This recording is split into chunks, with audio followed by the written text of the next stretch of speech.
Couple of quick slides here that will guide us in our compliance with Export Administration regulations. We really have to start out by asking ourselves 5 quick questions.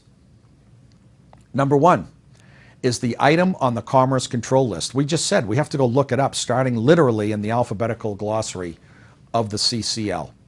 And if we find it on the CCL because it has a military application or it's a high-tech item, sensitive technology, it's going to have a classification. We have to know what that is.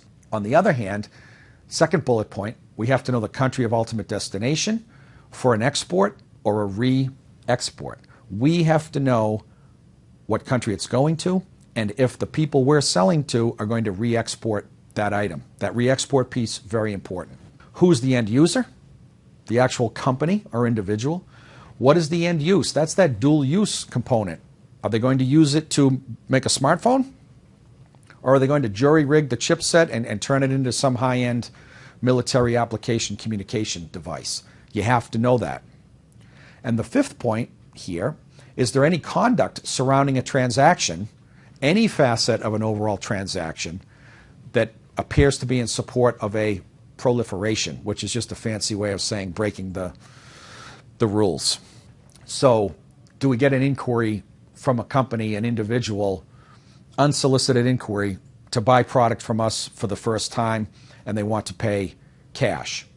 Or they want us to ship the goods to a P.O. box in Miami, which is entirely against the law, by the way. These types of things. We have to be on the lookout for this type of behavior, and not only from a regulatory perspective, but from a good corporate citizen perspective, report that to BIS. This stuff is no joke. It has to be taken seriously.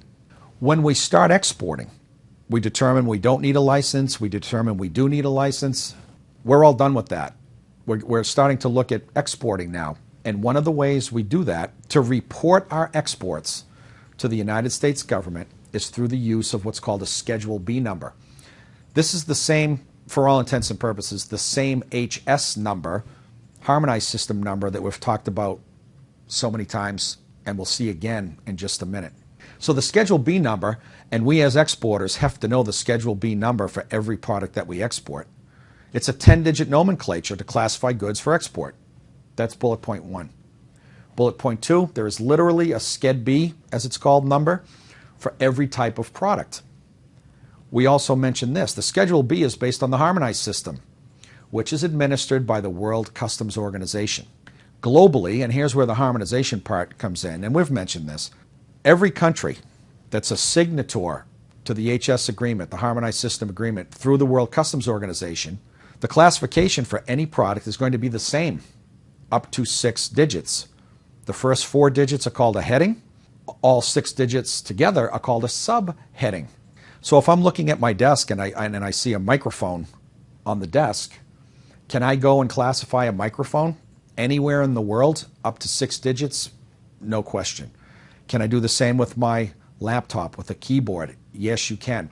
Schedule B takes us from a word-based, a prose-based product description to a number-based description that when we go to export and report that export to the government through the automated export system, the government is going to know by that number and who the seller is, who the buyer is, what country it's going to.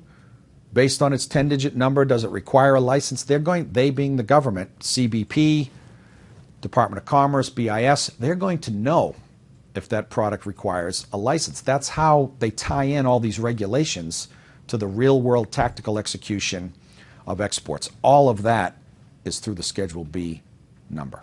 And it's based on the HTS in our last hash mark. So there's consistency there. I talked about the AES a moment ago. Let's wrap up the conversation. Before you export, the last stopgap to make sure that exports are legitimate, well reported, and certainly legal from an export control perspective. Export Administration regs compliant, international traffic in arms compliant. Is there a license required? Yes, there is. There's a field in the AES filing for the actual license number. This is where it's all tied in. So right before goods are exported, every exporter has to electronically report that export to the government. Call it an export customs clearance process.